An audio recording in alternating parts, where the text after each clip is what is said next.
Good morning. We are at Martha's Task with Mary Burns, who has a special project for us. What are we making today, Mary? We are making triangle snap coin purses.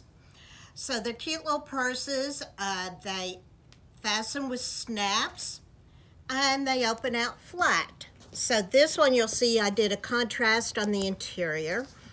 You fold it in half, you fold the flap down, snap it, fold the other flap down, and snap it as well. So cute. Well, if I get my snap lined up.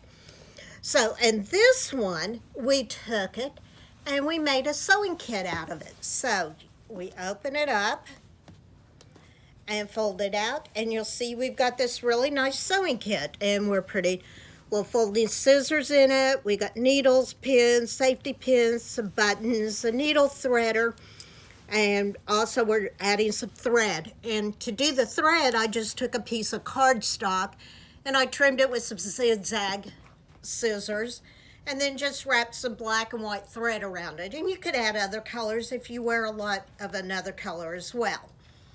And the kit just takes it, you fold it, put the snap, fasten the snap, fold it over, fasten the second snap, and there's your sewing kit. Easy to throw in your suitcase or in your purse. Very nice. So we have the pattern for it. And then this is the pattern for the felt to do a sewing kit with it. So you'll have two pieces of fabric. Your pieces of fabric are, need a piece of fabric about 13 inches long by about 6 inches wide, and you'll need two of them. So if you're making it out of the same fabric, front and back, you could do like a 13-inch piece of fabric and fold it in half. If you're doing the contrast, then you'll do the smaller sizes, two of the smaller sizes. But this is a great way to use up a lot of your fabric scraps.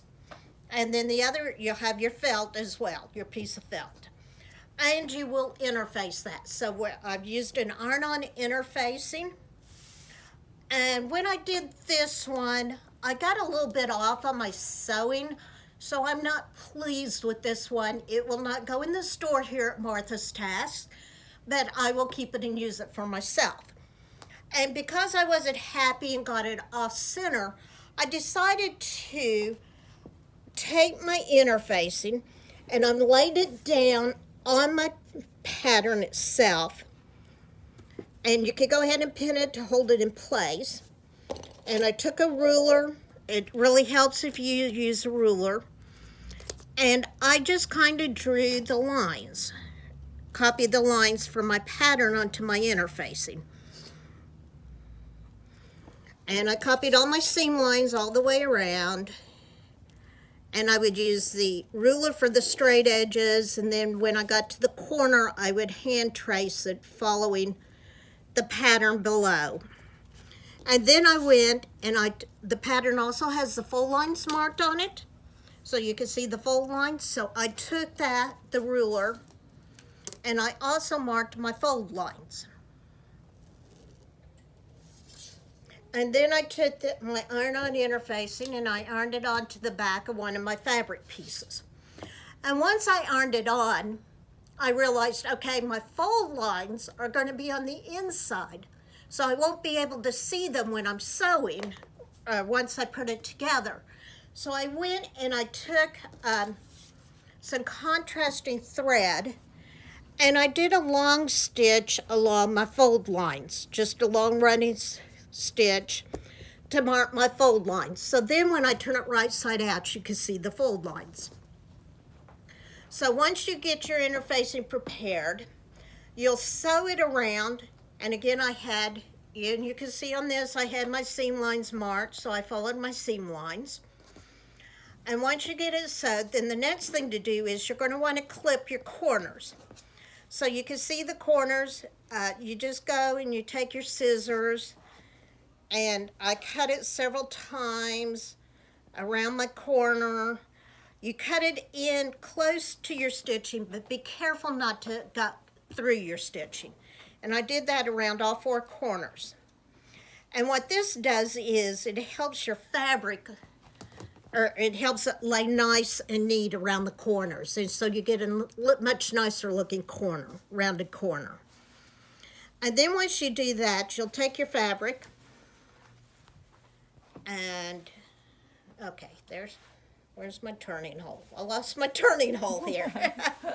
And you turn it right side out. And when you stitch it, of course, you do leave a gap. You don't go so you have a spot to turn it. You don't go all the way around because then you can't turn it right side out. So now I'm going to go and turn it right side out. And I'm working my corners out so I make sure they get a nice rounded corner that looks pretty.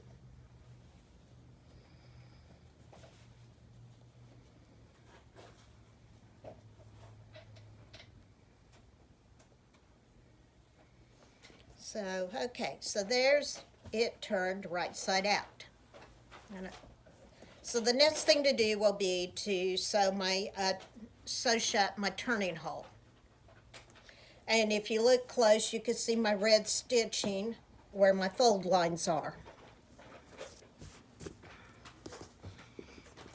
So the next step is to take your felt, and actually this is a little bit different shade that matches just a little bit better.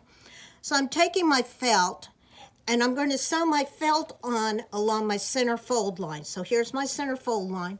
So I'll take it and I'll match the corners to my fold line, and the felt is just going to be about 1/4 of an inch for my edge, and I will sew it across that.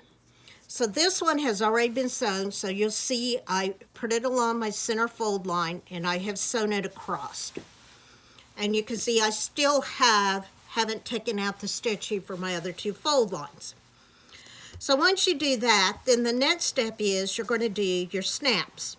So you're going to take it, and I took it and I folded it along my fold lines and ironed them and did that. So now I've got this flap that I'm ready to apply my snap. The snaps I am using on this are plastic snaps. I got a kit for these off of Amazon, and I really, really enjoy using these. You see on this one, I use the old traditional snaps. This, I had some pearlized ones like you see in men's western wears. But once I got these plastic ones, they're much easier to use and apply. Now, if you don't want to do the snap sets, you can always buy the sew-in snaps and use those as well. So there's nothing wrong with doing the sew-in ones if you don't want to spend the money on a snap set. And when you do the snap set, you end up getting a tool as well. So with this set, what you do is you'll go, and I just kind of eyeball it. And I try to center my little snap, figure out where it is. And once you figure out where the center is, you could take a pen and mark it. And I don't mind doing this with an ink pen even, because once I put the snap in, it's going to hide where it is. And then once you mark where you want your snap to go, you take this little tool, pointer tool, and you poke a hole in your fabric.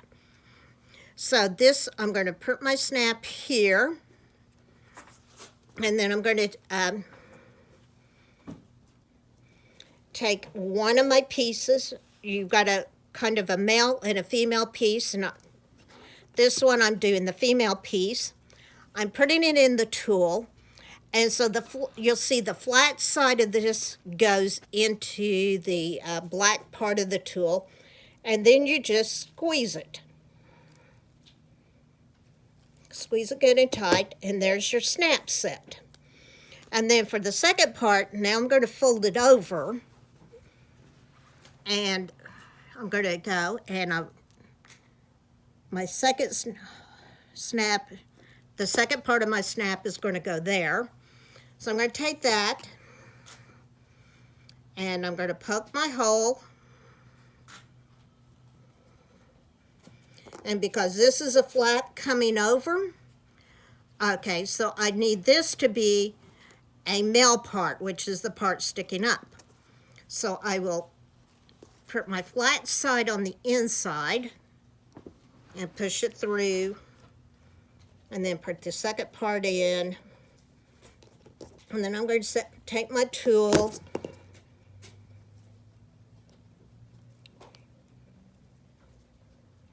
center it, and squeeze, and there it is.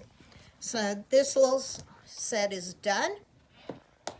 Another one done. This is in a really cute little sewing fabric that I found. So this is going to be a really lovely little sewing kit.